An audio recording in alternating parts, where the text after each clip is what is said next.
আচ্ছা, তো তাহলে আমরা এখন শুরু করি। আজকের লেকচার আমাদের পুরাটাই স্ট্রেস স্ট্রেন গ্রাফ নিয়ে ডিসকাশন করব। যে first of all stress strain graph কি জিনিস, স্ট্রেস স্ট্রেন গ্রাফের কয়টা টিপিক্যাল পয়েন্ট আছে, যে ইম্পর্টেন্ট কয়টা পয়েন্ট, ওই ইম্পর্টেন্ট পয়েন্ট গুলাকে লেবেল করবো এন্ড ওগুলোর সিগনিফিকেন্স গুলা দেখবো। দেন গ্রাফটার শেপ এমন কেন হয়েছে ওগুলা রিলেটেড এক্সপ্লেনেশন দেখবো কতগুলা। ওকে, তো এখন first of all what actually happens, যে একটা স্ট্রেস স্ট্রেন গ্রাফের শেপ দেখতে কেমন হয়। ফার্স্ট এর দিকে stress is directly proportional to strain. হ্যাঁ, শুরুর দিকে স্ট্রেস স্ট্রেইনের সাথে ডিরেক্টলি প্রপোর্শনাল থাকে। আচ্ছা, এরপরে যায় কি হয়, এরপরে যায় গ্রাফটা, সরি,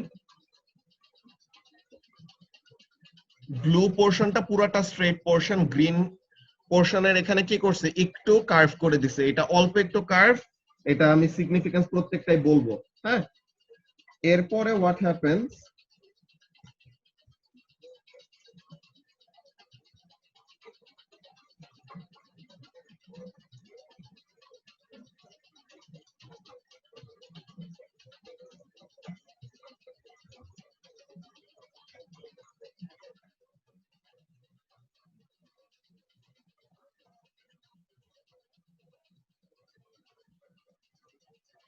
আচ্ছা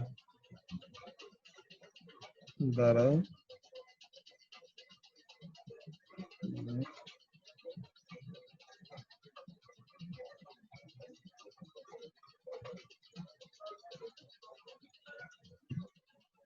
আচ্ছা, তো এখন আমরা পয়েন্ট গুলা লেবেল করি ফার্স্টে, যে কোন পয়েন্টটা কি মিন করে। একদম ব্লু পোর্শনের একদম শেষে, ঠিক আছে, একদম ব্লু পোর্শনের এরকম শেষে, যে যতক্ষণ পর্যন্ত গ্রাফটা লিনিয়ার আছে, মানে কি যতক্ষণ পর্যন্ত গ্রাফটা স্ট্রেট থাকবে ততক্ষণ পর্যন্ত স্ট্রেস আর স্ট্রেন কি হবে, they will be directly proportional with one another. Okay, তো তাহলে তারা হলো directly proportional with one another. And এই ডিরেক্ট প্রপোর্শনালিটিটা যেই পয়েন্টে এসে শেষ হয়ে যায় এইটাকে আমরা বলি লিমিট অফ প্রপোর্শনালিটি।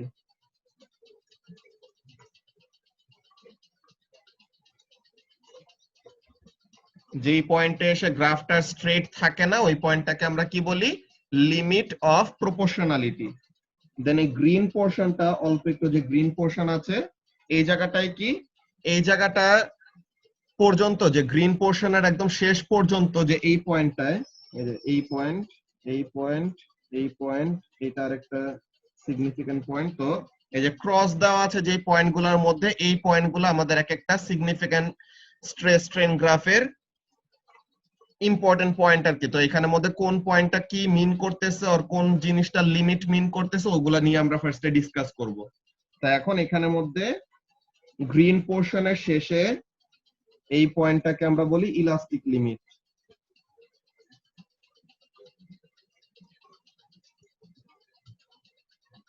এরপরে এই অরেঞ্জ আর ইয়েলোইশ পোর্শনের শেষে এখানের মধ্যে এটাকে আমরা বলি ইল্ড পয়েন্ট। এই পয়েন্টের নামটা তোমাদের কাছে নতুন, তোমরা আগে শোনার কথা না, ও লেভেলস এটা আমাদের পড়ানো হয় নাই। লিমিট অফ প্রপোর্শনালিটি আর ইলাস্টিক লিমিটের ব্যাপারে আমাদের আগে আইডিয়া আছে অল্প একটু, কিন্তু ইল্ড পয়েন্টের রিলেটেড আমাদের আগের কোনো আইডিয়া থাকার কথা না। যদি আগে থেকে পড়ে থাকো তাহলে তো ভালো, না পড়ে থাকলেও আজকে আমরা শিখে ফেলবো, সমস্যা নাই। দেন এই যে এই পয়েন্টটা, যে হোয়াইট পোর্শনের একদম লাস্টে, এই পয়েন্টটাকে বলা হয় ইউটিএস, আলটিমেট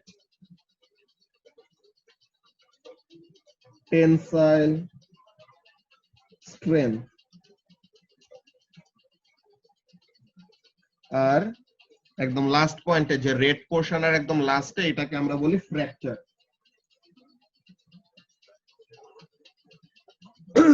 আচ্ছা, সো এখন এই যে আমি একটা টিপিক্যাল কি স্কেচ করছি, স্ট্রেস স্ট্রেন গ্রাফ ড্র করছি, যেখানে ফার্স্ট এর পয়েন্টটা কি, যতক্ষণ পর্যন্ত আমার গ্রাফটা লিনিয়ার আছে ততক্ষণ পর্যন্ত কি করতেছে, স্ট্রেস এন্ড স্ট্রেন আর directly proportional with one another.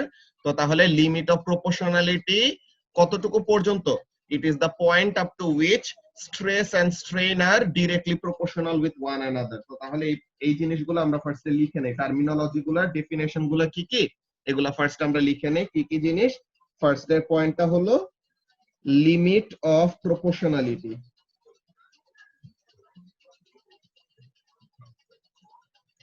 Limit of proportionality এই জিনিসটা মানেটা কি? It is the point up to which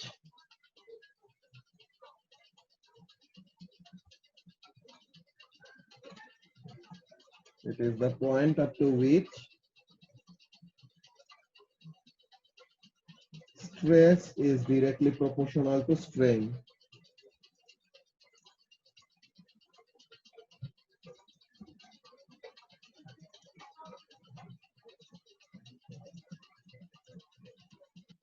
তাহলে এই পয়েন্টের আগ পর্যন্ত stress and strain directly proportional থাকবে। হোয়াট ডাজ দ্যাট মিন?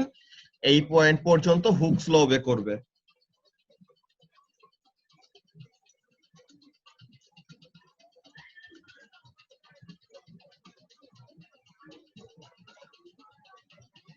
এরপরে যে পয়েন্টটা ছিল ইলাস্টিক লিমিট, ওই ইলাস্টিক লিমিটের সিগনিফিকেন্সটা কি এটা তো আমরা অলরেডি জানি। ইলাস্টিক লিমিটের আগ পর্যন্ত কি হবে?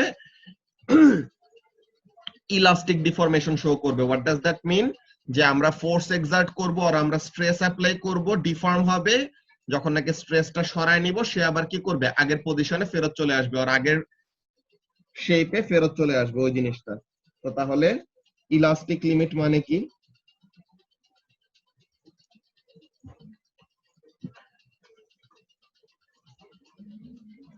It is the point up to which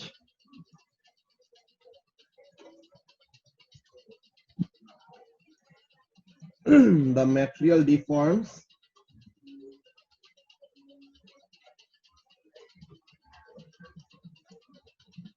elastically. মানে কি? ওই পয়েন্টের আগ পর্যন্ত ইলাস্টিক ডিফরমেশন শো করবে, দেন ওই পয়েন্ট এক্সিট করলে পরে আর কি করবে না? ইলাস্টিক ডিফরমেশন শো করবে না। মানে কি? যে আমরা ফোর্স অ্যাপ্লাই করব, ডিফর্ম হবে ঠিকই, কিন্তু ফোর্স ছেড়ে দিলে আগের পজিশনে ফেরত আসতে পারবে না যদি ইলাস্টিক লিমিটটাকে কি করে ফেলা হয়? এক্সিট করে ফেলা হয়। ঠিক আছে? যদি ইলাস্টিক লিমিটটাকে এক্সিট করে ফেলা হয় দেন কি করতে পারবে না? সে আর আগের পজিশনে ফেরত আসতে পারবে না। এখন ইল্ড পয়েন্ট এই পয়েন্টটা হলো ট্রিকি। এটা অ্যাকচুয়ালি তোমাদের ডেফিনেশন কয়েক ভাবে দেওয়া যায়। ইল্ড পয়েন্ট এখানে নরমালি যে ডেফিনেশনটা দেওয়া হয়, এই ডেফিনেশনটা কি? ইল্ড পয়েন্টকে ডিফাইন করা হয় যে এটা হলো এরকম একটা পয়েন্ট যেখানে কি করবে? তুমি স্ট্রেস অ্যাপ্লাই করলা, তো স্ট্রেস অ্যাপ্লাই করলে পরে ওই সেম স্ট্রেসের জন্য আর অল্প একটু স্ট্রেসের জন্য অনেক বড় একটা স্ট্রেন শো করবে। ওকে, ইল্ড পয়েন্টটাকে কেমন ভাবে ডিফাইন করা হয়? ইট is the point at which a small value of stress will produce a large value of strain. বুঝতে পারছো? তো তাহলে ইল্ড পয়েন্ট ওই পয়েন্টটা কি মিন করে? ইল্ড পয়েন্ট ওই পয়েন্টটা মিন করে যে এই পয়েন্টে এসে কি করবে? ম্যাটেরিয়ালটা অনেক বড় একটা ডিফরমেশন শো করবে, যে ম্যাটেরিয়ালটা অনেক বেশি ফ্লেক্সিবল হয়ে যায়। কিন্তু এখানের মধ্যে কয়টা ব্যাপার একটু আমাদের আলাদা করে শিখবো কি অ্যাকচুয়ালি তোমাদেরকে শুধু জানায় রাখবো যে এখানের মধ্যে কি থাকে। আমাদের দুই টাইপের ডিফরমেশন অ্যাকচুয়ালি আমাদের দেখতে হয়, একটা হলো ট্রু ডিফরমেশন আর একটা হলো ইঞ্জিনিয়ারিং ডিফরমেশন। ওই দুটো জিনিস আমরা একটা ভিডিও দেখবো, ভিডিও দেখলে পরে হোপফুলি ক্লিয়ার হয়ে যাবে। ঠিক আছে? তো তাহলে এখানের মধ্যে ইল্ড পয়েন্টের যদি আমরা ডেফিনেশন লিখি, ইল্ড পয়েন্টের ডেফিনেশনটা কি হবে ওই জিনিসটা আমরা ফার্স্টে লিখে ফেলি যে ইট is the point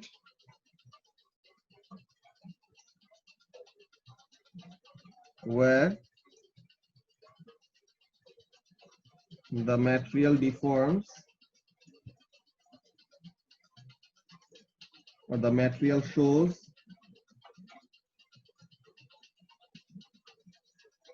a large strain for a small stress. এইখানে তোমাদের মার্ক স্কিমের মধ্যে আবার তোমরা কয়টা কাউন্টার অ্যাক্টিং কয়টা পয়েন্ট পাবা, যে এই ব্যাপারগুলো আমরা ওই যখন নাকি কোয়েশ্চেন গুলা ফেস করব তখন ওখানের মধ্যে এক্সপ্লেন করা শুরু করব। এখানের মধ্যে বেসিক্যালি কি হয় যে আচ্ছা এটা যদি কাউকে জিজ্ঞাসা করি তোমাদের মধ্যে এটা কে অ্যানসার দিবা? লাবিবা বলো তো এটা, যে মেটালদেরকে আমরা কি বলি? মেটালস আর ডাকটাইল এন্ড মেলিয়েবল, তাদের এরকম একটা প্রপার্টি থাকে না বেশিরভাগ সময় মেটালের? হ্যাঁ, আচ্ছা, সো তাহলে ডাকটাইল আর মেলিয়েবল এগুলোর মানেটা কি বলতে পারবা? ডাকটাইল মানে হচ্ছে it can be made into wires, and আচ্ছা, ম্যালিয়েবল মানে একটা ফোর্স দিলে ওরা ডিফর্ম হয় একটা শেপে। ওই তো ওখানের মধ্যে মেইনলি ওই কি বলে মেলিয়েবলটা হলো যে they can be hammered into thin sheets, এরকম টাইপের ডেফিনেশন তোমাদের কেমিস্ট্রিতে পড়ার কথা নাকি? হ্যাঁ, জি ভাই। আচ্ছা, তো তাহলে এটা কেন পসিবল যে মেটালের জন্য এটা পসিবল কিন্তু উডের জন্য আর অন্য কোন ম্যাটেরিয়ালের জন্য এটা পসিবল না? এটা কেন, কোনো আইডিয়া আছে বলতে পারবা? বন্ডসদের কারণে। কেমন? কারণ মানে বন্ডসটা কি হয় মেটালসে একটু আর কি মানে ডিলোকালাইজ ইলেকট্রনস আছে তো, সেই কারণে হ্যাঁ, মেটালসে তাইলে উডে মানে যেই জায়গায় আমরা হিট করি ওই জায়গায় গিয়ে আর কি ইলেকট্রনস মানে বন্ডটা একটু স্ট্রং করে দেয়, যেটা উডে হয় না। আচ্ছা, এখানে ইলেকট্রন আসলে স্ট্রং করে না, তোমার আইডিয়াটা ঠিক আছে যে it is because of the delocalized electron that metals have.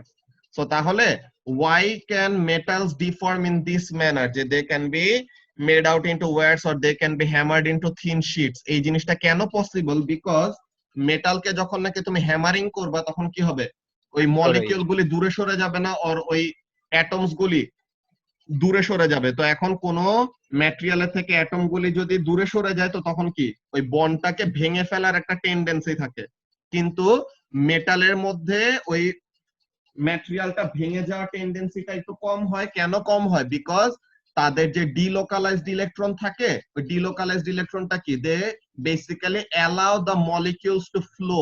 যে তুমি যখন নাকি হ্যামার করলা তখন কি করবে, ভাইব্রেশনের ঠেলায় ওই মলিকিউল গুলা সাইডে সরে যাবে, কিন্তু সাইডে সরে গেলেও তাদের মধ্যে বন্ড গুলা ভাঙবে না। কেন বন্ড গুলা ভাঙবে না? বিকজ তাদের সাথে কি করতেছে, ডিলোকালাইজড ইলেকট্রন গুলা সুন্দর মতো মলিকিউল গুলাকে ফলো করে তাদের বন্ডটাকে ইনট্যাক্ট রাখতেছে, ভাঙতে দিতেছে না। বুঝতে পারছো? তো তাহলে ওইটার জন্য। তো এখন এখানে ইল্ড পয়েন্টের মাঝে মাঝে তোমরা এরকম টাইপের ডেফিনেশন পাবা যে ইল্ড পয়েন্টের এখানে কি করা শুরু করে, ম্যাটেরিয়ালটা ফ্লো করা শুরু করে, যার জন্য এই যে অল্প একটু স্ট্রেস অ্যাপ্লাই করে অনেক বড় একটা স্ট্রেন তৈরি করা যায়। এগুলা ব্যাপার যেটা বললাম যে আমরা কোয়েশ্চেন পেপার কোয়েশ্চেন যখন নাকি দেখবো তখন ওখানের মধ্যে ডেফিনেশনটা আরো ভালোভাবে ফেস করব। ওগুলো আমরা আসবো প্রত্যেকটাই ওয়ান বাই ওয়ান, প্রত্যেকটা পয়েন্টে আমরা দেখতেছি। So first of all yield point জিনিসটা কি, যে এই পয়েন্টে এসে ম্যাটেরিয়ালটা এমন টাইপের বিহেভিয়ার শো করবে যে অল্প একটু স্ট্রেস অ্যাপ্লাই করলেই তার কি হবে, অনেক বড় একটা ডিফরমেশন শো করবে। ঠিক আছে, তো এই একটা ব্যাপার। দেন আমাদের ইউটিএস, ইউটিএসটা কি? Ultimate tensile strength.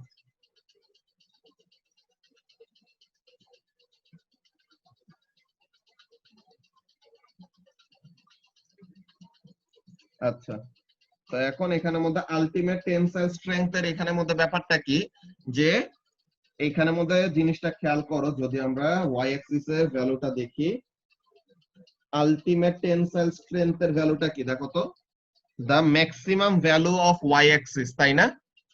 যে গ্রাফের আমাদের যে শেপটা ড্র করলাম এই গ্রাফের ম্যাক্সিমাম স্ট্রেস এর ভ্যালু কত? আলটিমেট টেনসাইল স্ট্রেংথ এর পয়েন্টে না? তো এটার মানেটা কি, যে যেই ম্যাটেরিয়ালের গ্রাফ এইটা, এই ম্যাটেরিয়ালটা ম্যাক্সিমাম এতটুকু ফোর্স, কতটুকু ফোর্স, আলটিমেট টেনসাইল স্ট্রেংথ সমান ফোর্স সে উইথস্ট্যান্ড করতে পারে। ঠিক আছে, তো তাহলে এই যে আমাদের ম্যাটেরিয়ালটার গ্রাফ হলো এরকম, তো তাহলে আলটিমেট টেনসাইল স্ট্রেংথ মানে কি, this is the maximum value of stress that the material can withstand. এর থেকে বেশি স্ট্রেস দিলে পরে ম্যাটেরিয়ালটা কি হবে, ভেঙে যাবে, ফ্র্যাকচার হয়ে যাবে। তো এই ব্যাপারটা আমরা নিয়ে ডিসকাস করতেছি একটু পরে। ফার্স্ট এটা ডেফিনেশনটা লিখে রাখি কি জিনিস, ইট is the maximum value of,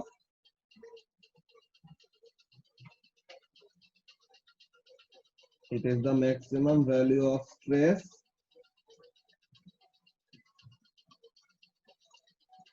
that the material can withstand.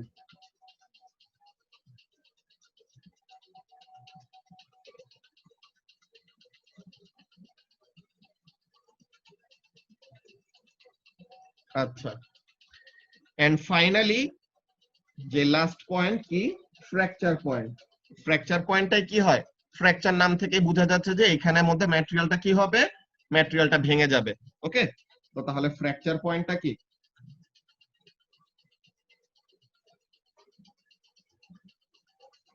This is the point at which the material breaks. This is the point at which the material breaks. ম্যাটেরিয়ালটা এখানের মধ্যে আর তার বন্ড গুলাকে ইনট্যাক্ট রাখতে পারবে না, তার বন্ড গুলি ভেঙে যাবে। ওকে, এখন এই যে আমরা ইম্পর্টেন্ট পয়েন্ট গুলিকে লেবেল করলাম এন্ড তাদের ডেফিনেশনস গুলি দেখলাম, এগুলো আমরা স্টুডেন্ট বুকের থেকে অ্যাকচুয়ালি একটু ট্রিকি হয়ে যায় এটা বুঝা, যে স্টুডেন্ট বুকের মধ্যে ওরকম এক্সপ্লিসিট এক্সপ্লেনেশন গুলা নাই যে অ্যাকচুয়ালি কোন পয়েন্টের মিনিং কি এন্ড কোনটা কেন হচ্ছে, এগুলা তারা অল্প অল্প হিন্ট দিয়ে রাখছে, পুরোপুরি এক্সপ্লেন করে নাই। আমরা ফার্স্টে স্টুডেন্ট বুকটা দেখে নিব এখন, এরপরে কতগুলো ইউটিউব ভিডিও আমি সিলেক্ট করে রাখছি, ওই ভিডিওগুলো দেখলে পরে হোপফুলি তোমাদের আইডিয়া গুলা ক্লিয়ার হয়ে যাবে।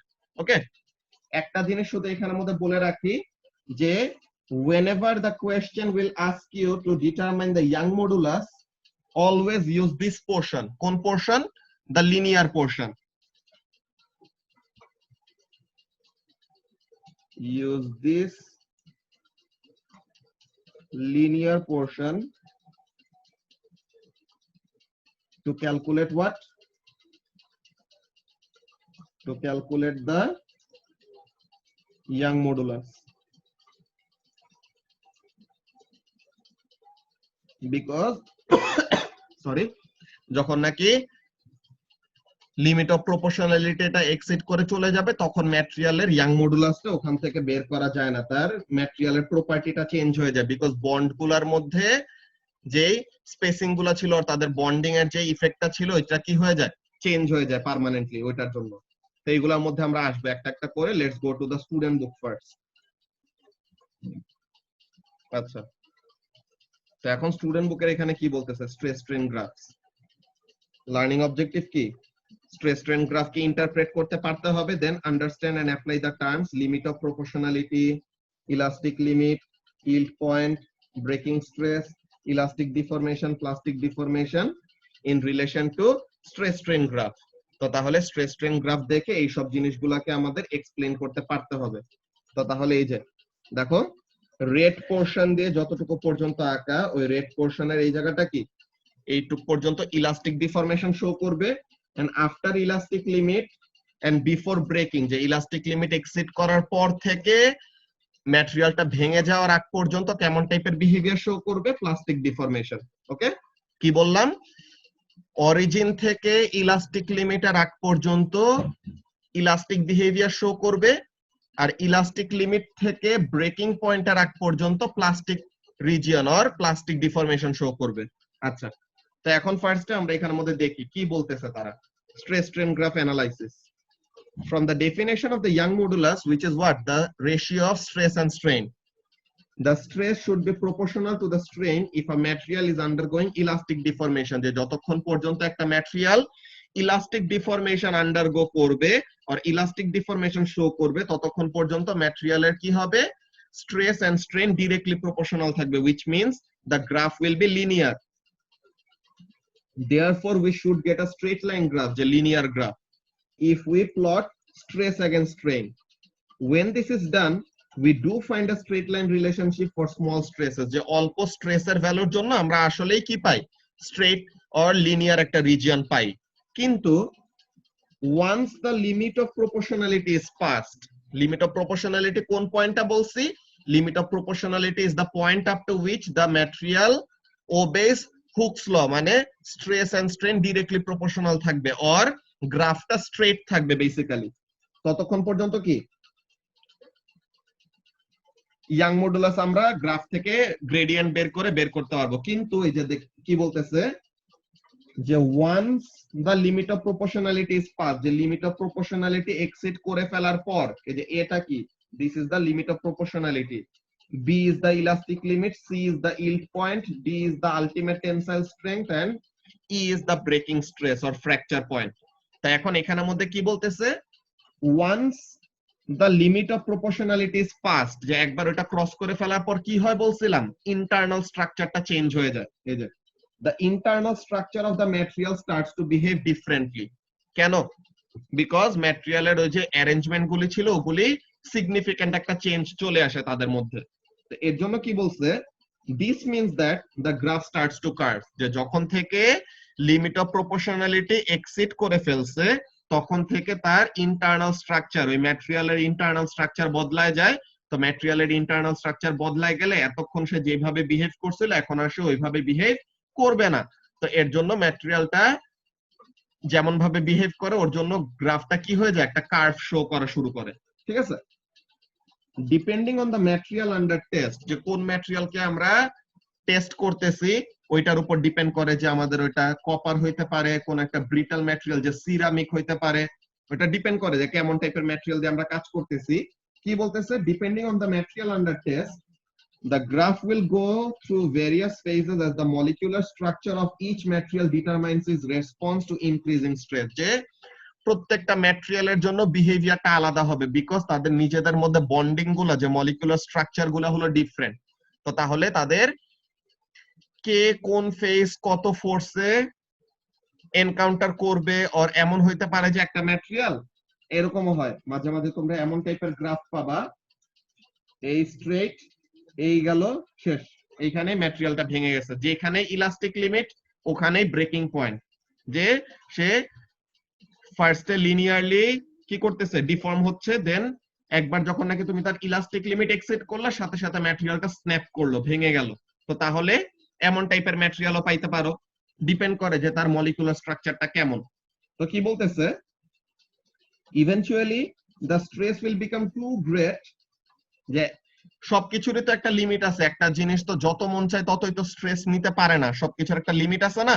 তো তাহলে ইভেনচুয়ালি কি হবে, the stress will become too great and the material will fracture, তখন ম্যাটেরিয়ালটা ভেঙে যাবে।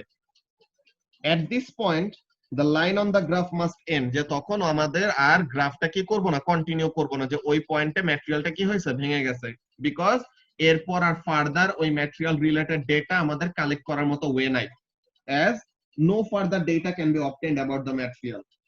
It cannot withstand higher stresses, so the graph cannot be plotted any further.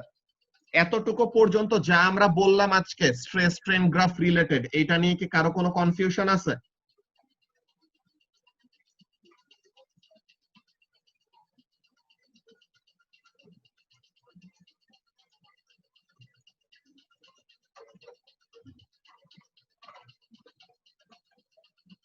আচ্ছা, this means that the graph starts to curve, মানে the internal structure এই লাইনটা। এই যে এখানের মধ্যে কি বলছি, যে ফার্স্টে তোমার ম্যাটেরিয়ালটা অল্প স্ট্রেসের জন্য লিনিয়ারলি কি হবে, স্ট্রেস বাড়লে পরে আর স্ট্রেস আর স্ট্রেইন কি থাকবে, ডিরেক্টলি প্রপোর্শনাল থাকবে। কিন্তু একবার যখন নাকি তার লিমিট অফ প্রপোর্শনালিটিটা আমরা এক্সিড করে ফেলবো তখন তার ইন্টারনাল স্ট্রাকচার, যে ইন্টারনাল যে মলিকুলার স্ট্রাকচার ওটা চেঞ্জ হয়ে যাবে। তো ইন্টারনাল মলিকুলার স্ট্রাকচার চেঞ্জ হয়ে গেলে এতক্ষণ সে যে লিনিয়ার একটা গ্রাফ শো করতেছিল এখন আর গ্রাফটা লিনিয়ার থাকবে না, তখন গ্রাফটা কার্ভ হওয়া শুরু করবে। আচ্ছা, এতেই তো মানে হয়ে যায়, শেষ হয়ে যায় না? কি শেষ হয়ে যায়? মানে স্ট্রাকচারটা ওই পর্যন্তই ঠিক থাকে। হ্যাঁ, আচ্ছা ঠিক আছে। আচ্ছা, তো এখন এখানের মধ্যে আমাদের ফিগারের কথা কি বলতেছে নিচে ক্যাপশনে, the stress strain graph for a metal gives detailed information about how the material behaves under different levels of stress. The gradient of the straight line portion, the এটা important, the gradient of the straight line portion of the graph will be equal to the value of the Young modulus, যার জন্য তোমাদের গ্রাফের মধ্যে লিখে রাখছিলাম যে কি হবে, ইয়াং মডুলাস যখন নাকি কোশ্চেনে বের করতে বলবে আমরা কোন পোরশনটা ইউজ করব, we will use the linear portion. ঠিক আছে, আমরা লিনিয়ার পোরশনটা ইউজ করে we will determine the gradient of the graph for calculating Young modulus. Saima কি ইচ্ছা করে রিক্তি আহমেদ নাম দিয়ে ঢুকছো?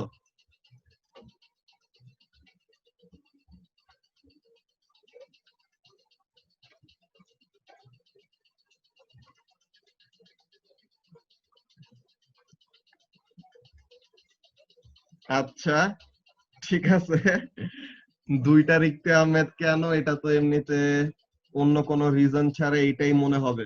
আচ্ছা ঠিক আছে, সমস্যা নাই। তো এখন যেটা আমরা বলতেছিলাম, হ্যাঁ ওইটা সাইমাই, আমি চিনছি এই বদ। আচ্ছা, তো আমরা যেই কথাটা বলতেছিলাম ওখানের মধ্যে আসি। কি জিনিস, যে আমরা কোয়েশ্চেনে যখন নাকি আমাদেরকে বলবে যে গ্রাফ থেকে তুমি ইয়াং মডুলাসের ভ্যালুটা বের করো, তখন কি করবা? গ্রাফ থেকে ইয়াং মডুলাসের ভ্যালুটা বের করতে সময় you will have to use the linear portion of the graph. তো ফার্স্ট আমি তোমাদেরকে ফিজিক্স অনলাইন যেই চ্যানেলটা আছে ইউটিউবের, ওখানে কয়টা ভিডিও দেখাবো, ওরা কয়টা সুন্দর ডেমনস্ট্রেশন দেখাইছেন, গ্রাফের এক্সপ্লেনেশন দিছে। ওগুলা দেখার পর দেন আমরা এই পোর্শনটা নিয়ে একটু কথা বলবো। এইটা একটু আসলে ট্রিকি একটা পোর্শন, যে দেখো এই জায়গাটায় কি হয়েছে তোমাদের কাছে মনে হইতে পারে, আচ্ছা আলটিমেট টেনসাইল স্ট্রেংথ, হ্যাঁ আলটিমেট টেনসাইল স্ট্রেংথ হলো এরকম একটা পয়েন্ট যেই পয়েন্টে কি ম্যাক্সিমাম স্ট্রেসের ভ্যালু। তো স্ট্রেসের ভ্যালু আবার কমে কেমনে? আমরা তো আস্তে আস্তে আরো স্ট্রেস বাড়াইতে থাকি। তো তাহলে স্ট্রেসের ভ্যালু তো অ্যাকচুয়ালি কমার কথা না। তো তাহলে স্ট্রেসের ভ্যালু অ্যাকচুয়ালি কেন কমে, ওই ব্যাপারটা নিয়ে আমরা ডিসকাস করবো। যে লার্নিং টিপের মধ্যে দেখো তারা আলাদা করে বলে দিছে একটা কথা, এটা নিয়ে নরমালি অনেকজন স্টুডেন্টেরই কনফিউশন ক্রিয়েট হয়, যার জন্য ওরা এখানে স্টেট করে দিছে। বলছে কি, যে it can be confusing to see the sections of a stress strain graph where the line goes down. যে কার্ভটা তো এরকম নিচে নামার কথা না। In reality, these graphs are generated from results of material testing in which strain is continuously increased on a machine that can measure the stress within the material. এই ব্যাপারটা আসলে পুরো বেগ, যে তোমরা অ্যাকচুয়ালি এই লাইনটা পড়লে এত বড় কোনো মিনিং এখানে থেকে বের করতে পারবা না। অ্যাকচুয়ালি জিনিসটা কি হয়, যেটা বললাম যে true deformation and engineering deformation দুইটা আলাদা আলাদা জিনিস। ওই দুইটা নিয়ে আমরা আরেকটা ভিডিও দেখবো, তাহলে যেন আমাদের ক্লিয়ার হয়ে যায়। ঠিক আছে? তো কি বলতেছে এখানে, যে this stress can go down if there is a change in the arrangement of molecules or molecular structure of the material. তো এখন ফার্স্টে আমরা স্টুডেন্ট বুকের এই পয়েন্টগুলো দেখে নেই। স্টুডেন্ট বুকের এতটুকু পর্যন্ত আমরা রিডিং করে প্রত্যেকটা পয়েন্ট, যে স্টুডেন্ট বুকের পয়েন্ট এ, যে পয়েন্ট এটা কোনটা? Point A is the limit of proportionality, যে যতক্ষণ পর্যন্ত গ্রাফটা কি আছে, লিনিয়ার আছে। কি বলতেছে, figure A is a generalised stress strain graph for a metal such as copper. Most metals will follow the shape shown here, and there are various areas of interest on the graph. কেমন টাইপের? In the straight line portion from the origin to point A, এই যে origin থেকে point এ পর্যন্ত, origin থেকে point এ পর্যন্ত কি বলতেছে, the material extends elastically and will return to its original size and shape if the force is removed. যে যতক্ষণ পর্যন্ত ইলাস্টিক ডিফরমেশন শো করবে ততক্ষণ পর্যন্ত তো কি হবে, যতক্ষণ পর্যন্ত ইলাস্টিক ডিফরমেশন শো করবে ফোর্স দিব, ডিফর্ম হবে, ফোর্স ছেড়ে দিব, আগের পজিশনে ফেরত চলে আসবে। তো কি বলতেছে, the gradient of the straight line portion of the graph is equal to the Young modulus, ঠিক আছে, is equal to the Young modulus of for the metal. তো এখন পয়েন্ট এ এর কথা কি বলছে দেখো, point A is the limit of proportionality. Slightly beyond this point, the metal may still behave elastically, but it cannot be relied upon to increase strain in proportional to stress. তো তাহলে limit of proportionality কোন point? Limit of proportionality হলো ওই point যেই point পর্যন্ত গ্রাফটা কি থাকবে, স্ট্রেট থাকবে। এটা নিয়ে কি কারো কোনো কনফিউশন আছে লিমিট অফ প্রপোর্শনালিটির ডেফিনেশন নিয়ে?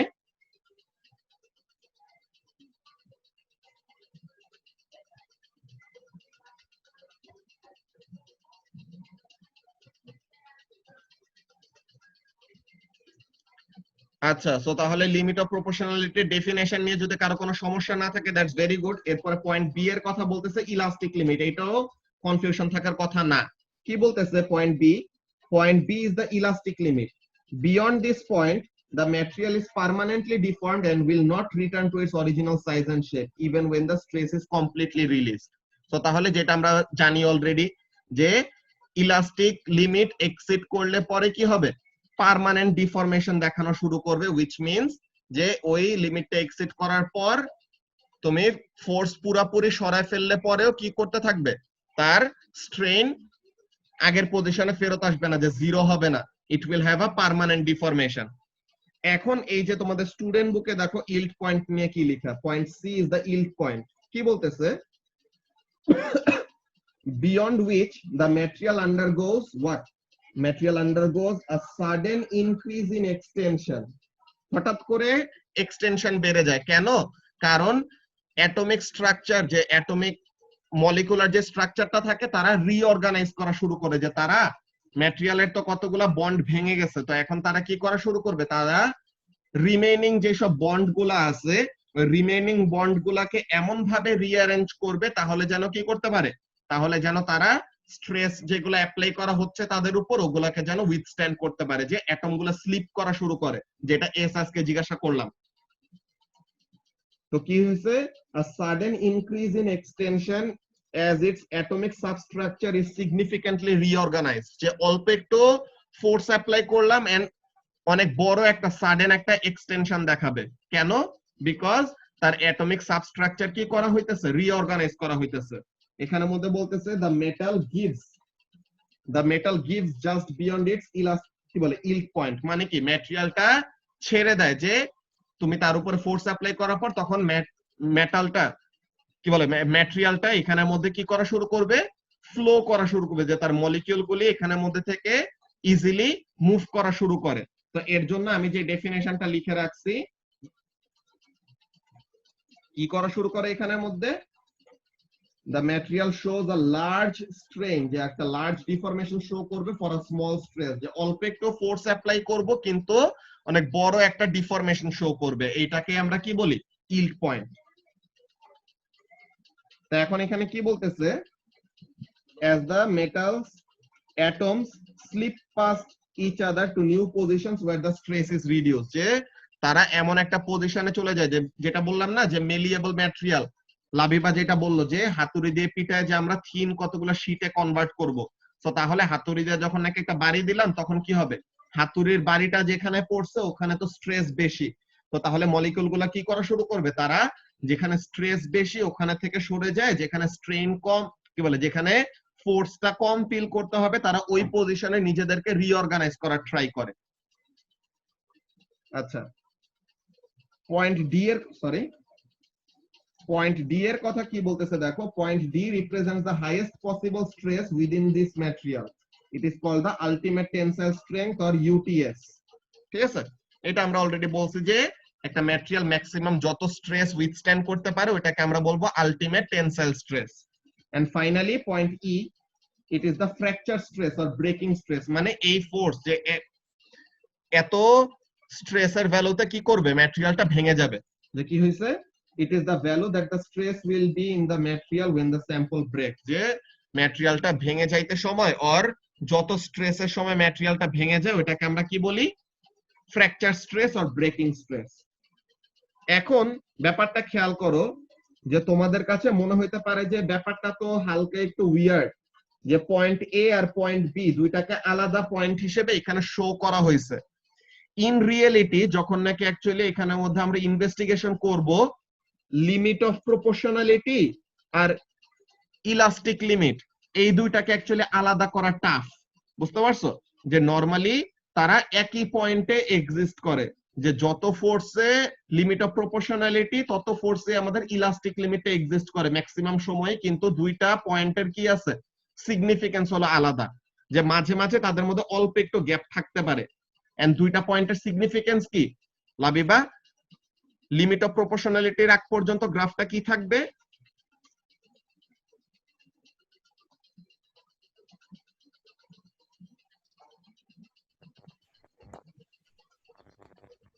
লিমিট অফ প্রপোর্শনালিটির আগ পর্যন্ত গ্রাফটা লিনিয়ার থাকবে, ঠিক আছে। তো তাহলে লিমিট অফ প্রপোর্শনালিটির আগ পর্যন্ত the graph will be linear, আর ইলাস্টিক লিমিটের আগ পর্যন্ত কি করবে, the material will deform elastically. So তাহলে দুইটা পয়েন্টের সিগনিফিকেন্স আলাদা করে বোঝানোর জন্য তাদেরকে আলাদা করে আঁকা হয়েছে, যে এটা লার্নিং টিপের মধ্যে লেখা আছে। কি বলতেছে, it is quite common for the limit of proportionality and the elastic limit and the yield point to be in the same place on the graph, যে একই পয়েন্টে তিনটা এই ইম্পর্টেন্ট পয়েন্ট এক্সিস্ট করতে পারে। কিন্তু তাদেরকে এখানে সেপারেট করা হয়েছে কেন? তাদের ডিফারেন্ট ডিফারেন্ট সিগনিফিকেন্স আর তাদের আইডিয়া গুলো বোঝানোর জন্য, যে they have been separated here to explain the different ideas behind each, যে কোন পয়েন্টের সিগনিফিকেন্স কি এটা আলাদা করে বোঝানোর জন্য কি করা হয়েছে, গ্রাফের মধ্যে তিনটা সেপারেট পয়েন্ট হিসেবে তাদেরকে শো করা হয়েছে। বুঝতে পারছো? ম্যাক্সিমাম সময় তারা একই সাথে এক্সিস্ট করে, limit of proportionality, elastic limit আর ইল্ড পয়েন্ট, কিন্তু তাদেরকে আলাদা করে আঁকা হয়েছে কেন? তাদেরকে আলাদা করে আঁকা হয়েছে বিকজ তাদের তিনজনের সিগনিফিকেন্স হলো আলাদা, তিনটা পয়েন্টের আইডিয়া গুলো ডিফারেন্ট, তো এর জন্য তাদেরকে আলাদা আলাদা করে গ্রাফের মধ্যে শো করা হয়েছে। বুঝতে পারছো? কারো কি গ্রাফ গুলা নিয়ে এখন কোনো কোয়েশ্চেন আছে যে আমাদের এই গ্রাফের কোন পয়েন্ট অ্যাকচুয়ালি কি মিন করে?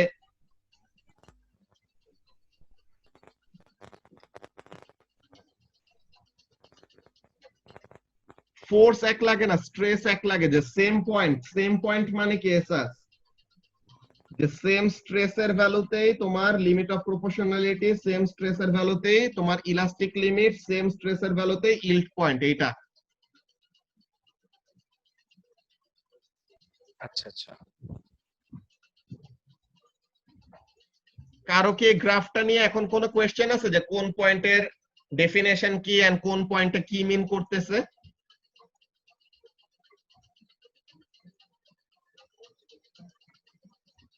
জেরেন কি বুঝতে পারছো?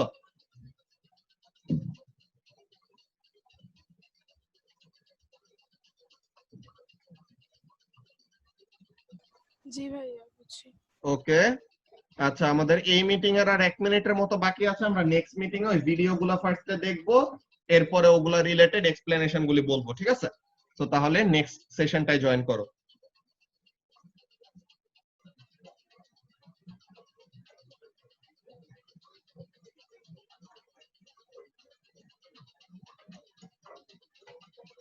আচ্ছা, তো তাহলে আমরা এখানে আমাদের শুরু করি। ফুড প্যান্ডার সাথে অর্ডার করুন আপনার পছন্দের খাবার। আজই ডাউনলোড করুন আমাদের mobile app.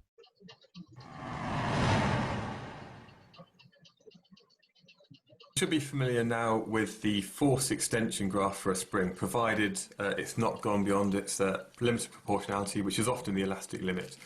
Now, if we look at maybe rather than this particular object here, but rather material instead, here I've got some copper, what we could do is rather than looking at force, we can look at the force per unit area, which is our stress.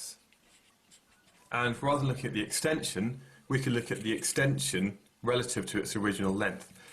And therefore we can look at the strain.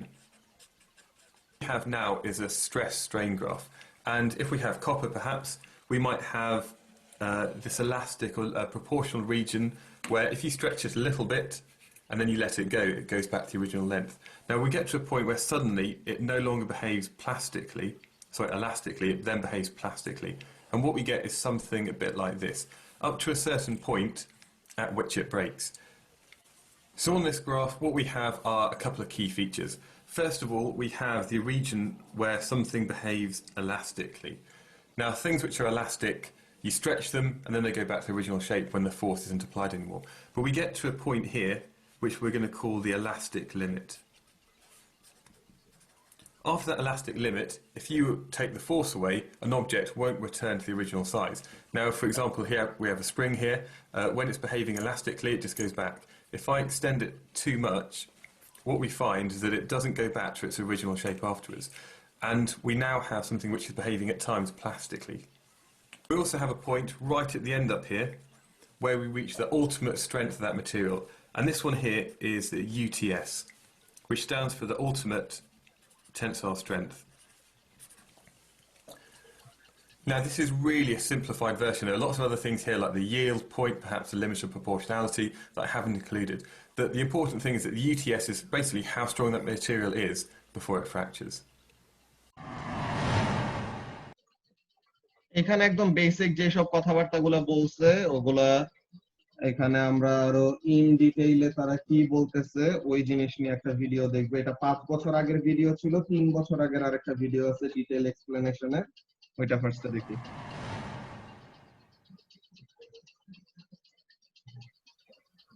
So this is a roll of copper, which is a fairly ductile material, and I thought I'd just kind of explore the stress-strain graph for this in a bit more detail.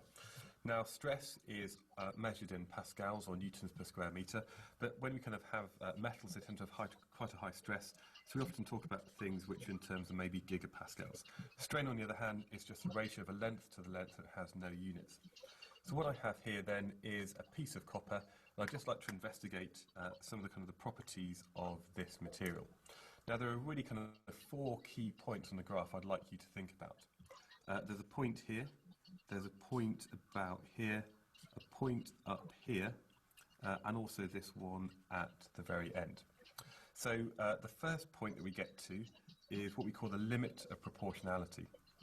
So this limit of proportionality is really the point where the material, the stress and the strain stop being proportional to one another.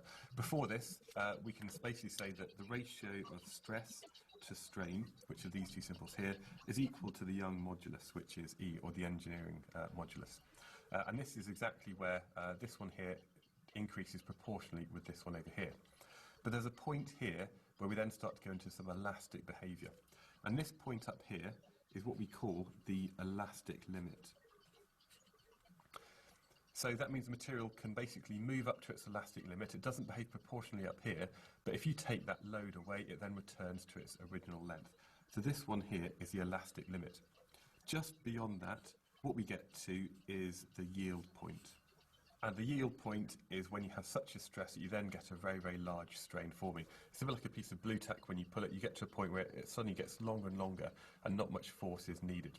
So this is what we call the yield point. And then we have this region of plastic behaviour where if you take away the load, it doesn't go back to its original shape. And this happens until we get to this point here, which is often the highest stress. And this is often shortened to the UTS. And this stands for the ultimate tensile strength. USS fracture point E UTS D এর উপরে লিখছে কেন মানে ও না এখানে fracture point নাই সমস্যা নেই ঠিক আছে And it's this point here where failure occurs. So these are the kind of the 4 points that you really need to know about. Often at A level, the limit of proportionality and the elastic limit are pretty much the same thing, but the ones that you really need to think about is the region where a material obeys Hooke's law, and we can then work out its Young modulus, or also the point where we get to this ultimate tensile strength at which it fails. So this is a kind of stress strain graph you might get for a typical ductile material. আচ্ছা এখানের মধ্যে তারা ওরকম কি বলে normal যে পয়েন্টগুলো নিয়ে ডিসকাস করার কথা ওগুলা নিয়ে ডিসকাস করছে কিন্তু তারা কি বলে গ্রাফটা যে উপরে যে নিচে কেন আসে ওই ব্যাপারগুলো নিয়ে ডিসকাস করে নাই আমাদের এইখানের মধ্যে আরেকটা জিনিস আছে যে ডাকটাইল এন্ড ব্রিটল ম্যাটেরিয়াল এই দুইটা টার্ম যে অন্য ম্যাটেরিয়ালের বিহেভিয়ার গুলো আগে ছিল যে হার্ডনেস স্ট্রং স্টিফ টাফ এইসব টাইপের বিহেভিয়ার গুলো নিয়ে আগে পড়ানো হইতো কিন্তু এখন তারা সিলেবাস থেকে বাদ দিচ্ছে but still ductile and brittle material এই দুইটা রিলেটেড তোমাদের অ্যাকচুয়ালি এক্সপ্লেনেশন গুলো জেনে রাখলে ভালো যে ডাকটাইল ম্যাটেরিয়াল মানে কি ডাকটাইল আমরা তো অলরেডি মেটালের জন্য একটু আগে লাবি ভাই এক্সপ্লেইন করছে যে ডাকটাইল ম্যাটেরিয়ালস আর those that can be pulled out into wires ঠিক আছে যে তাদেরকে এরকম চিকন কতগুলা ওয়্যারে কনভার্ট করতে পারা যায় তো তাহলে এটা কেন পারা যায় বিকজ মেটালের ওই যে ডিলোকালাইজড ইলেকট্রনগুলো এটাকে অ্যালাউ করে কিন্তু ব্রিটল ম্যাটেরিয়াল কোনগুলি সায়মা একটা ব্রিটল ম্যাটেরিয়ালের एग्जांपल বলতে পারবা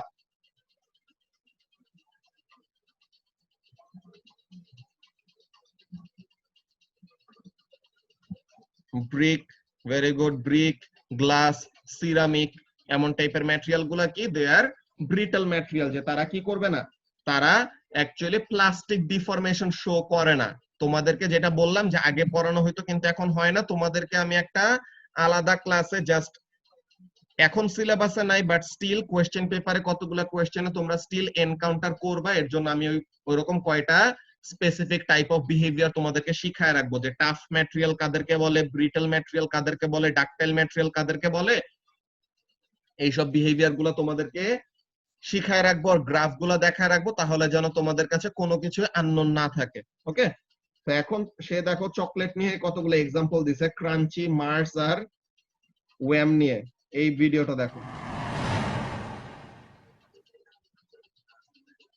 Now we can look at different stress strain graphs for different materials. So first of all, let's look at a crunchy. Now the crunchy is quite a strong material, and if what we can do is we can do some kind of stress test where we maybe apply a load, and what we find is that it doesn't break, and therefore this material could be seen to be quite strong, but yet it has certain properties. It might be quite brittle, and although you can apply a stress to it, it doesn't strain much before it fractures, and what we find is it just has this clean break. So this is maybe a material which, if we looked at the stress strain graph, would look like this. And what we find is that there's not much movement before it breaks, and it has a very high ultimate tensile strength, which is this kind of value up here, but yet it doesn't move much before it fractures. So this one here might be our crunchy. Next up, we have a Mars bar. So the Mars bar might not be as strong as a crunchy, but what we find is that if we apply a load to it, I'm just going to apply a force in the middle, is that it doesn't just fracture. What it tends to do is it tends to have this kind of region here where it's not quite elastic anymore. It doesn't go back to the original shape. We have a region of plastic deformation, and as I move it, it's going to take a while before it actually breaks. And if we were to draw maybe the graph of a Mars bar, it might look a bit like this. So maybe this is our stress strain graph for a Mars bar. Finally, here we have a WAM bar, and if we look at this, what we might see with a WAM bar is that even though I apply quite a small force, we get quite a long extension. And this kind of keeps extending and extending for a long way until it actually breaks. And again, if I draw this on the graph, we might get something that looks like this. So this is going to be my WAM. But what's this got to do with the behaviour of real things like metal? Well, if we look at some materials, we find that they are brittle. So that's what we can maybe think of as our crunchy. It doesn't just bend, it kind of snaps. Now, most materials, like most metal that we see in everyday life, are a bit more like a Mars bar. So things like aluminium, steel, copper. And what we have is a ductile metal. Copper is a great example. The reason that we can make copper wire is because you get a long bit of copper and you pull it, it stretches out into this long shape here. It doesn't just snap immediately. So you can see that it moves, it flexes, and it goes back to the original shape. So this is maybe something like our copper wire. When it comes to looking at things like the WAM bar, well, it's something which is has a very kind of a really massive strain. And this is where we have things like polymers, so things like plastics or some kinds of plastics. And this is what we call polymeric. So there we go.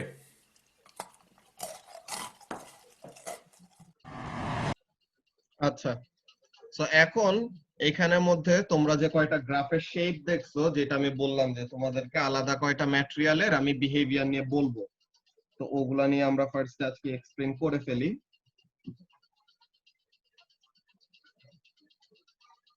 এই কয়টা definition আগে থেকে বলে রাখতেছি যে এই কয়টা definition তোমাদের স্পেসিফিক্যালি সিলেবাসের জন্য জানতে হবে না, কিন্তু জেনে রাখলে পরে ভালো, বিকজ এমন টাইপের কোয়েশ্চেন তোমরা ফেস করবা।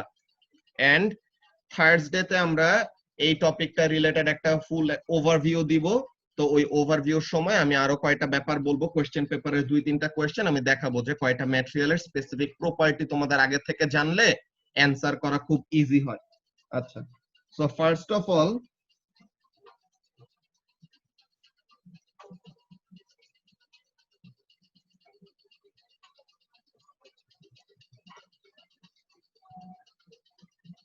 tough and brittle material.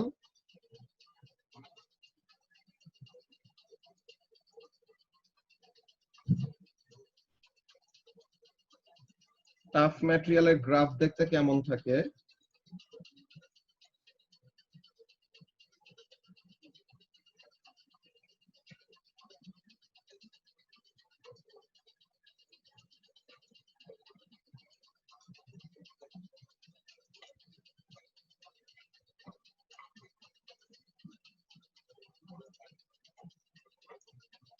Large একটা কি দেখায়, সে প্লাস্টিক ডিফরমেশন দেখায়, ঠিক আছে?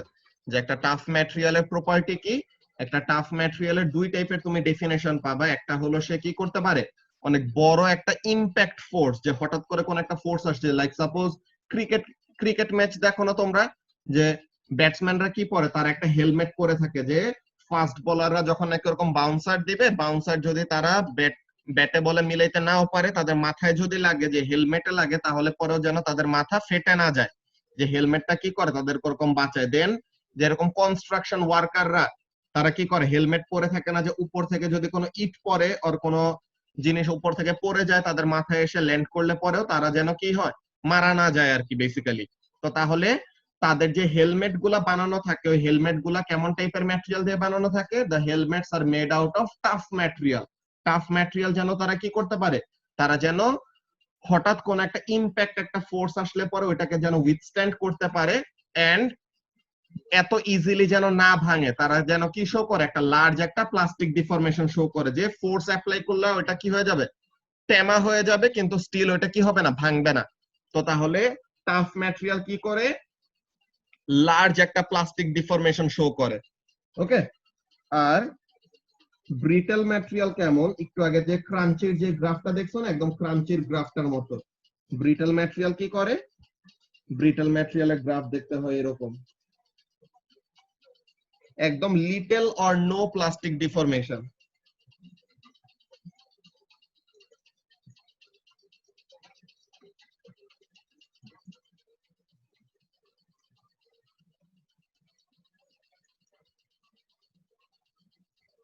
তো তার মানে কি, এখানে থেকে আমরা একটা ব্যাপার বুঝতে পারতেছি যে যেই ম্যাটেরিয়াল টাফ হবে ওই ম্যাটেরিয়াল জীবনেও ব্রিটেল হইতে পারবে না, যেই ম্যাটেরিয়াল ব্রিটেল হবে ওই ম্যাটেরিয়াল কখনো টাফ হইতে পারবে না। তো তাহলে টাফ এন্ড ব্রিটেলের মধ্যে ডিফারেন্সটা কি? টাফ ম্যাটেরিয়াল অনেক বড় একটা প্লাস্টিক ডিফরমেশন উইথস্ট্যান্ড করতে পারে এন্ড ব্রিটেল ম্যাটেরিয়াল এত বড় কোনো প্লাস্টিক ডিফরমেশন শোই করে না, যে little or no plastic deformation, যে অনেক ইজিলি কি করে, ভেঙে যায়। ওকে, এটা হলো একটা জিনিস, টাফ এন্ড ব্রিটল ম্যাটেরিয়ালের মধ্যে ডিফারেন্স। এরপর স্ট্রং ভার্সেস উইক।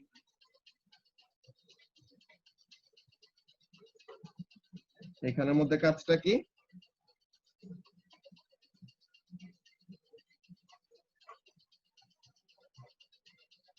আচ্ছা, এগুলো সবগুলো হলো স্ট্রেস স্ট্রেন গ্রাফ। হ্যাঁ,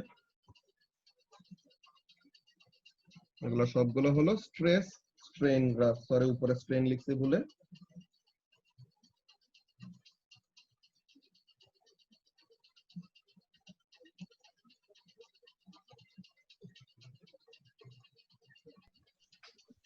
হ্যাঁ, এরকম SS, elastic limit is equal to fracture in case of brittle. আচ্ছা, সো তাহলে এখন স্ট্রং ম্যাটেরিয়াল কোনটা? স্ট্রং ম্যাটেরিয়াল হলো, এখানে স্ট্রেস কেন ইন্ডিপেন্ডেন্ট হলো না? স্ট্রেস কেন ইন্ডিপেন্ডেন্ট হয় নাই? তুমি ফোর্সের ইন্ডিপেন্ডেন্ট, কি বলে, ফোর্সটা ডিপেন্ডেন্ট কখন ছিল? ওই ব্যাপারটা আমরা কি এক্সপ্লেনেশন বলছিলাম? টেনশনটাকে যখন নাকি তুমি ফোর্স হিসেবে ধরবা তখন ওই টেনশনের জন্য যে স্ট্রেসটা হবে, স্ট্রেসটাও কি হবে, ডিপেন্ডেন্ট ভেরিয়েবল হবে না? হ্যাঁ, তো তখন ওই স্ট্রেসটা হবে আমাদের ডিপেন্ডেন্ট ভেরিয়েবল, তাই সে ওয়াই অ্যাক্সিসে।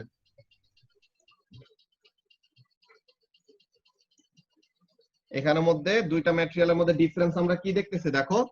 স্ট্রং ম্যাটেরিয়ালটা কি করতেছে, অনেক বড় একটা স্ট্রেসের ভ্যালুতে ভাঙতেছে। সরি,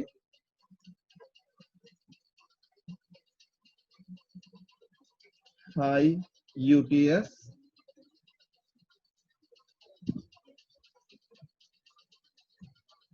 যে ম্যাটেরিয়ালের আলটিমেট টেনসাইল স্ট্রেংথ অনেক বেশি, তার কি বলে, ওই ম্যাটেরিয়ালের বিহেভিয়ারকে আমরা কি বলবো, যে ওই ম্যাটেরিয়ালটা হলো অনেক স্ট্রং। আর যেই ম্যাটেরিয়ালটা কি করবে, অনেক অল্প একটু স্ট্রেসের ভ্যালুতেই ভেঙে যাবে, ওই ম্যাটেরিয়ালটাকে কি বলবো, উইক বলবো। ঠিক আছে, তো এরকম টাইপের আরো কয়টা আমাদের ডিফারেন্স শো করা যায়। কেমন টাইপের difference? Stiff and flexible.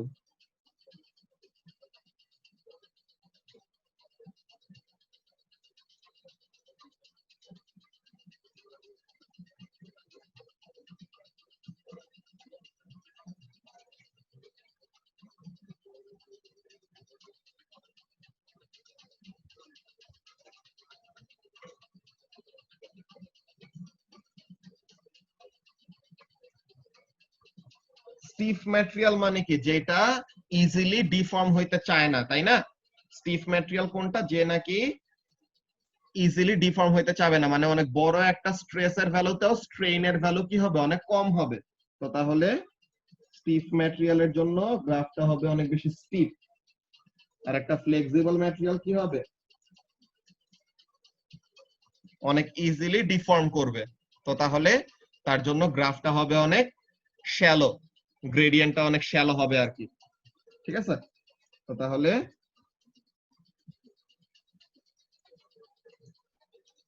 High Young modulus,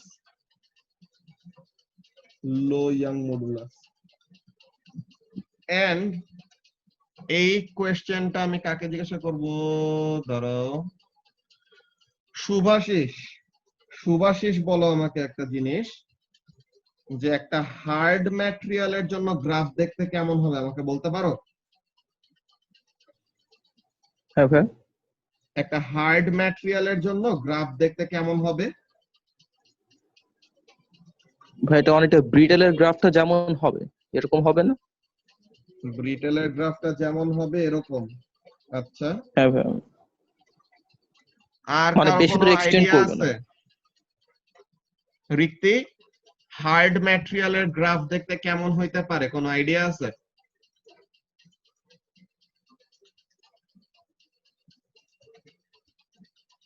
একটা হার্ড ম্যাটেরিয়ালের স্ট্রেস স্ট্রেন গ্রাফের শেপ দেখতে কেমন হবে?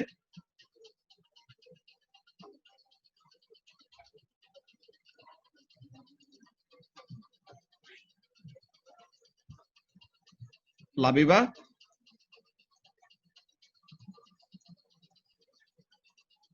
হাই গ্রেডিয়েন্ট, আচ্ছা সাইমা বলতেছে হাই গ্রেডিয়েন্ট, ফাহিম বলতেছে ইউটিএস বেশি হবে, আর লাবিবা? প্লাস্টিক ডিফর্মেশন থাকবে। অনেক প্লাস্টিক ডিফর্মেশন থাকবে, আচ্ছা। আচ্ছা, অ্যাকচুয়ালি হার্ড ম্যাটেরিয়ালের কোনো গ্রাফ হয় না, ঠিক আছে?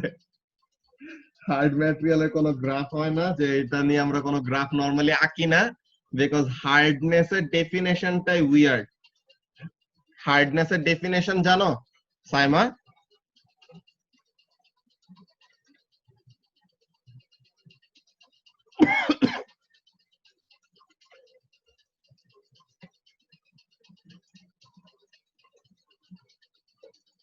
Hardness is the measure of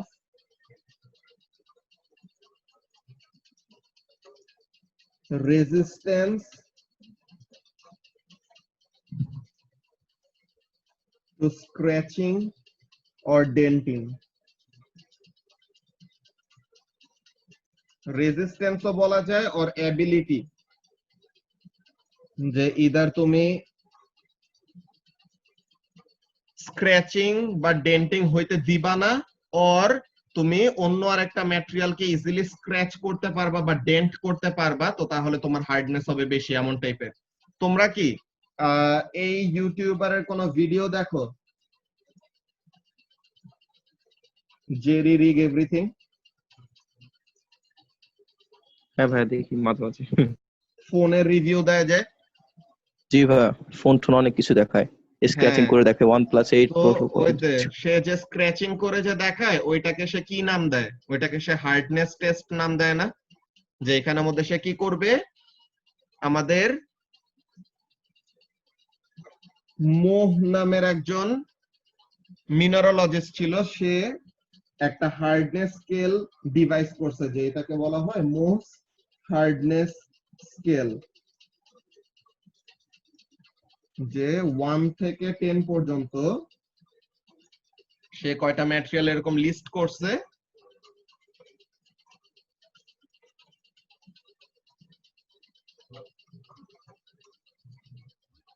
1 হলো টেল্ক, এটা হলো সবচেয়ে softest material or least hardest, আর 10 নাম্বার হলো ডায়মন্ড। ডায়মন্ডের এগুলো হলো সব ন্যাচারালি অকারিং যে এলিমেন্ট, যে মিনারেল গুলি পাওয়া যায় তাদের একটা লিস্ট, ওকে? তো এখন এখানের মধ্যে টেল্কের কাজ, টেল্কটা কি, তার হার্ডনেস হলো সবচেয়ে কম, তো তার মানে তুমি যদি কি করো, ট্যালকের থেকে বেশি হার্ডনেস ওয়ালা কোনো ম্যাটেরিয়াল নিয়ে ট্যালকের উপর নিয়ে ঘষো, তো তখন দেখবে যে ট্যালকের উপর কি পড়বে, একটা স্ক্র্যাচ পড়বে। ওকে, তো তাহলে এইভাবে করে সে কি করছে, এইভাবে করে সে পুরো হার্ডনেস স্কেলটা কেমন ডিভাইস করছে। আমাদের ফোনে ওরকম, ফোনের কি বলে স্পেসিফিকেশনের মধ্যে একটা জিনিস বলে না যে গরিলা গ্লাস দেওয়া আছে এরকম টাইপের এসাস। সো তাহলে গরিলা গ্লাসের হার্ডনেস কত থাকে, আর গরিলা গ্লাসের ওরকম বলে যে তোমার সেম পকেটে চাবির রিং ঢুকাইছো, সেম পকেটেই তোমার মোবাইল ফোন আছে, তোমার কোনো স্ক্রিন প্রোটেক্টর নাই, স্টিল তোমার কি হবে না, চাবি দিয়ে বা ওই কয়েন দিয়ে তোমার ফোনের স্ক্রিনে কোনো স্ক্র্যাচ পড়বে না। যে তুমি কিন্তু নরমালি এখন যে নতুন যে ফোনগুলা পাওয়া যায় ওগুলোর উপরে তোমার নখ দিয়ে, তোমার নেল দিয়ে কিন্তু তুমি কি করতে পারবে না, জোর করলেও তুমি স্ক্র্যাচ ফেলতে পারবে না, বিকজ তোমার নেইলের যে হার্ডনেস, তোমার নেইলের হার্ডনেস এর থেকে তোমার ওই ফোনের স্ক্রিনের হার্ডনেসটা কি বেশি। তো এর জন্য তুমি কি করতে পারবে না, কম হার্ডনেস এর একটা ম্যাটেরিয়াল দিয়ে বেশি হার্ডনেস এর একটা ম্যাটেরিয়ালের উপরে স্ক্র্যাচ ফেলতে পারবা না। বুঝতে পারছো? তো তাহলে হার্ডনেস এর অ্যাকচুয়ালি আমাদের কোনো গ্রাফ হয় না। হার্ডনেস এর মেইন ডেফিনেশনটাই কি, যে এটা কি করবে, সে রেজিস্ট্যান্স কে অ্যাভয়েড করবে, কি বলে, সে স্ক্র্যাচিং বা ডেন্টিং কে অ্যাভয়েড করবে। যত হার্ড তার উপরে স্ক্র্যাচ ফেলানো তত কষ্ট। যে তোমাদের মেইনলি কি হয় দেখো তো এসাস, তুমি যদি তোমার নখ নিয়ে তোমার স্কিনের উপরে এরকম আঁচড় দাও, তো তাহলে কি হয়, তোমার স্কিনের উপরে এরকম একটা দাগ পড়ে যায় না, স্ক্র্যাচ পড়ে না। সো তাহলে এটা থেকে বুঝে যাইতেছে কি, your nail is harder than your skin. এখন যদি তুমি তোমার স্কিন নিয়ে তোমার নেইলের উপর সারাক্ষণ ঘষতে থাকো, নেইলের উপরে কি কোনো স্ক্র্যাচ পড়বে বলো তো? না। তো তাহলে কেন পড়ে না, because the skin is softer than the nail। তো তাহলে সে কি করতে পারবে না, স্কিনের থেকে হার্ডার কোন ম্যাটেরিয়ালের উপরে স্কিন যে স্ক্র্যাচ ফেলতে পারবে না। কিন্তু নেইল যে তোমার ফোনের স্ক্রিনে কেন স্ক্র্যাচ ফেলতে পারে না, because the phone screen is harder than your nail। তো তাহলে তোমার নেইল দিয়ে তুমি কি করতে পারবে না, ফোনের স্ক্রিনের উপরে স্ক্র্যাচ ফেলতে পারবে না। বুঝতে পারছো আইডিয়াটা কি হার্ডনেস এর? হ্যাঁ। সাইমা বুঝতে পারছো?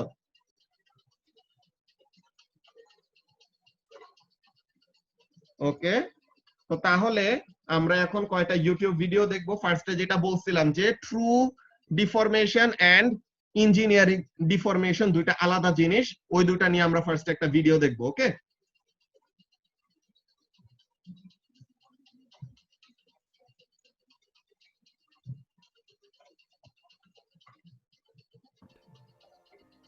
The typical stress-strain curve for a ductile material, which is obtained by performing a tensile test, looks something like this. But this curve is just an approximation. It doesn't represent the actual stress or strain in the test piece during the tensile test. In this video, we're going to talk about true stress and true strain. In the typical stress-strain curve, stress is defined as the applied force divided by the initial cross-sectional area of the test specimen, and strain is defined as the change in specimen length divided by the initial length. These stress and strain values are actually just approximations of the true stress and strain in the specimen. We call them engineering stress and engineering strain, and denote them using the subscript E. This curve is known as the engineering stress-strain curve. To determine the true stress and strain values, we would need to consider the fact that the dimensions of the specimen change throughout the duration of the test. If we were to measure the true stress and strain, our stress-strain curve would look something like this. You can differentiate a true curve from an engineering curve by noting that the engineering curve drops after necking, whereas the true curve is always increasing. আচ্ছা, এই যে এখানের মধ্যে তারা একটা term use করছে যে নেকিং। তোমাদের মনে আছে যে তোমাদের একদম এই চ্যাপ্টারের শুরুর দিকে নেকিং টার্মটা আমরা বলছিলাম? রিক্তি, নেকিং টার্মটা মনে আছে কোন জায়গায় বলছিলাম?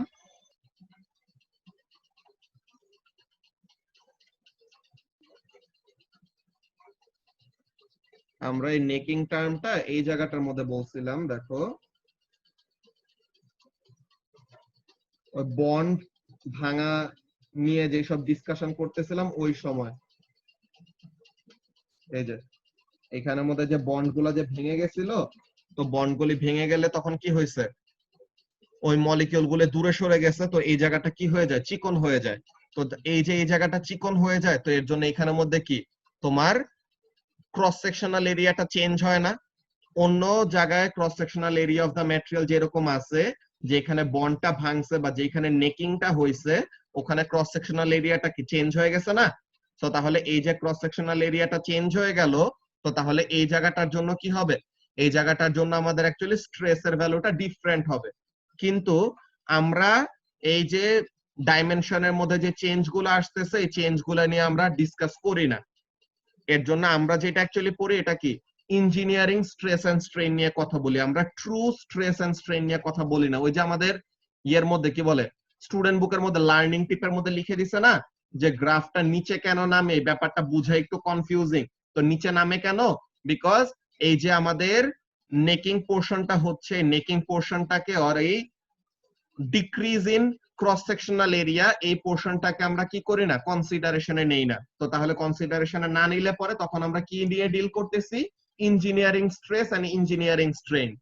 আর ইয়ের জন্য কি বলে, ট্রু স্ট্রেস এন্ড স্ট্রেন এর জন্য তখন আমরা কি করব, প্রতিটা জায়গায় যেখানে যেখানে আমাদের ক্রস সেকশনাল এরিয়ার চেঞ্জ আসতেছে, প্রত্যেকটার জন্য আমরা আলাদা আলাদা করে কি করব, স্ট্রেসটাকে কনসিডারেশনে নিব, ওগুলা নিয়ে কথা বলবে, ঠিক আছে।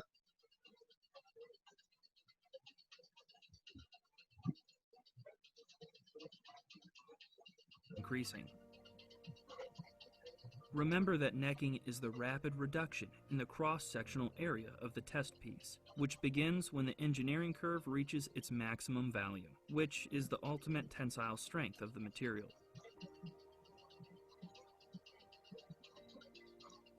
So, if they do not accurately reflect the true stress and strain in the test specimen, why do engineers commonly use engineering curves instead of true curves?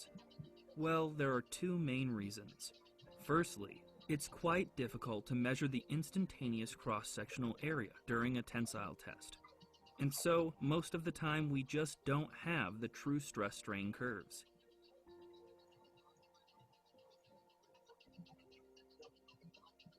And secondly, most of the time we are only analyzing or designing things which deform within the elastic region. As you can see here, the engineering and true curves are very similar for small strain values. But for cases where we have large plastic deformation, the difference between the two curves becomes significant. This is in large part due to the sudden reduction in the cross-sectional area of the test piece when necking occurs. When assessing cases where we have significant plastic deformation, it becomes important to use the true stress-strain curves. Examples of this might be the analysis of manufacturing processes, or performing finite element analysis, which models large strains. By making a few assumptions, we can calculate the true stress-strain curve based on the engineering curve, and so we can avoid having to measure the instantaneous cross-sectional area during the tensile test. Unlike engineering stress, which is calculated by dividing the applied force by the initial cross-sectional area of the test piece, true stress is calculated by dividing by the instantaneous cross-sectional area at each instant throughout the test. It accounts for the fact that the cross-sectional area of the test piece is changing as the test is performed. We can adjust this equation for true stress by assuming that the volume of the test piece remains constant. This assumption is valid in the elastic region of the stress-strain curve, because any volume changes in the elastic region will be small. And it is valid in the plastic region of the curve, because materials are considered to be incompressible during plastic deformation. I talk more about material incompressibility in my video on Poisson's ratio. এই পয়সনস রেশিওর এই ব্যাপারটা actually তোমাদের সিলেবাসে নাই, just এখানের মধ্যে তোমাদেরকে ওই ব্যাপারটা বোঝানোর জন্য যে কেন গ্রাফটা যে নিচের দিকে ডিপ করে। যে আমাদের স্টুডেন্ট বুকে যে গ্রাফটা দেওয়া, এই যে আমাদের স্টুডেন্ট বুকে যে গ্রাফটা দেওয়া, এই গ্রাফটা কি করতেছে, এই পোরশনটা, যে এই পোরশনটা কি করছে, নিচের দিকে ডিপ করছে না। কেন এটা নিচের দিকে ডিপ করছে এই জিনিসটা বোঝানোর জন্য তোমাদেরকে জাস্ট এই ভিডিওটা দেখানো হয়েছে, যে আমরা অ্যাকচুয়ালি কি করতেছি, we are not actually taking into account that ম্যাটেরিয়ালের ক্রস সেকশনাল এরিয়া ডিফরমেশনের সময় চেঞ্জ হইতে পারে। তো তাহলে এই ক্রস সেকশনাল এরিয়ার চেঞ্জটাকে কনসিডারেশনে না নিলে তখন আমাদের কি আসবে, গ্রাফের শেপটা দেখতে এরকম হবে। আর যদি কনসিডারেশনে নেই যে অ্যাকচুয়ালি আমাদের প্রতিটা পয়েন্টে পয়েন্টে যে ইনস্ট্যান্টেনিয়াস চেঞ্জটা যদি আমরা নেই, তো তখন যে আমাদের গ্রাফটা কি হবে না, কখনো এরকম ডাউন ডিপিং হবে না, সবসময় উপরের দিকে উঠতে থাকবে। সো এই ব্যাপারগুলো নিয়ে আমাদের এত বেশি মাথা ঘামানোর দরকার নাই, জাস্ট তোমাদের পিস অফ মাইন্ডের জন্য যে কেন গ্রাফটা এরকম নিচের দিকে কার্ভ করে ওই জিনিসটা বোঝানোর জন্য।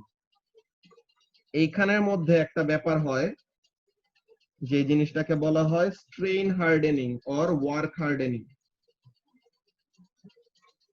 Strain hardening or work hardening এর মধ্যে এখানের মধ্যে ব্যাপারটা কি থাকে, যে এখানের মধ্যে ইঞ্জিনিয়াররা এমন ভাবে এক্সপ্লেন করার ট্রাই করে যে ওই যে বলছে না ইল্ড পয়েন্টের ওখানে ম্যাটেরিয়ালটা জাস্ট গিভস, যে ম্যাটেরিয়ালটা তার হাল ছেড়ে দেয়, দেন অ্যাটম গুলা নিউ পজিশনে স্লিপ করে করে এমন একটা পজিশনে যায় যেখানে স্ট্রেসটা রিডিউস হবে।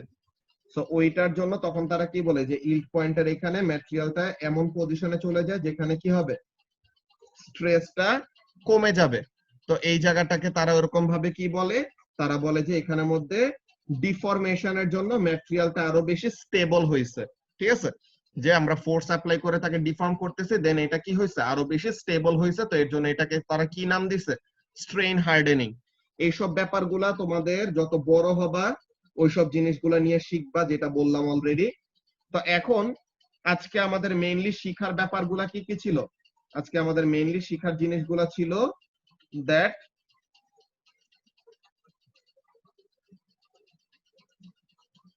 স্ট্রেস স্ট্রেন গ্রাফে আমাদের ফার্স্ট একটা লিনিয়ার পোরশন থাকে। এই লিনিয়ার পোরশনটা কি, যতক্ষণ পর্যন্ত গ্রাফটা লিনিয়ার ততক্ষণ পর্যন্ত সে লিমিট অফ প্রপোর্শনালিটির মধ্যে আছে। লিনিয়ার পার্টের একটু পর পর্যন্ত সে ইলাস্টিক্যালি বিহেভ করে, এই যে ইলাস্টিক বিহেভিয়ার। এরপরে elastic behaviour or elastic limit ওইটা এক্সিড করলে পরে কি হবে, সে আর ইলাস্টিক ডিফরমেশন শো করবে না, তখন সে কেমন টাইপের বিহেভিয়ার শো করা শুরু করবে, প্লাস্টিক ডিফরমেশন শো করা শুরু করবে। তো তাহলে এই যে এখানে প্লাস্টিক ডিফরমেশন শুরু, দেন এই জায়গাটায় কি হবে, এই জায়গাটায় প্লাস্টিক ডিফরমেশন এরকম শো করতে করতে ম্যাক্সিমাম একটা স্ট্রেসের ভ্যালুতে যাবে, দেন আবার সারপ্রাইজিংলি এই স্ট্রেসের ভ্যালুটা কমে আসে, যে স্ট্রেন বাড়তে থাকে কিন্তু স্ট্রেসের ভ্যালুটা কমে আসে। Why is that, because we are not taking the change in cross sectional area into account. যে change in cross sectional area or true stress যদি আমরা অ্যাকচুয়ালি কনসিডারেশনে নিতাম তাহলে আর গ্রাফ কখনো নিচের দিকে নামতো না। ওকে, এন্ড এই পয়েন্টে এসে গ্রাফটা শেষ হয়ে যায়। কেন, এই পয়েন্টে এসে ম্যাটেরিয়ালটা কি করতেছে, ভেঙে যাচ্ছে। ওকে, তো তাহলে আজকের ক্লাসে আমরা যা যা জিনিসগুলো শিখছি এগুলা নিয়ে কি কারো কোনো কনফিউশন আছে? এসাস নাবিল না ভাই। কোথায় আজকে? নাবিল মনে হয় ওয়ার্কশিট করতেছে কেমিস্ট্রি। আচ্ছা, বাকি কারোর কি কোনো কনফিউশন আছে? বর্ষা, শুভাশিস? হ্যাঁ, ওই যে সি থেকে ডি এর যে পার্টে ওইখানে নিচে যে মানে ডিপ করলো গ্রাফটা, ওইটা একটু মানে রিভিউ করলে ভালো হয়। এই যে ওখানে মধ্যে ডিপ করছে কেন, ম্যাটেরিয়াল গুলা আর তোমার মলিকিউল গুলা কোন জায়গায় স্লিপ করে সরে আসছে, যেখানে স্ট্রেসটা কমে যাবে ওই জায়গাটায় ইল্ড পয়েন্টটা রিচ করলে পরে তখন কি করবে, মলিকিউল গুলা আর অ্যাটম গুলা এমন পজিশনে চলে আসবে তাহলে যেন ওখানে তাদের স্ট্রেসটা কম ফিল করতে হয়। এর জন্য স্ট্রেস কমার দিকে যে গ্রাফটা নিচের দিকে ওইদিকে শিফট করছে এই ও জায়গাটায়। আচ্ছা, বুঝতে পারছি। আর বাকিদের, ফাহিম, সাইমা?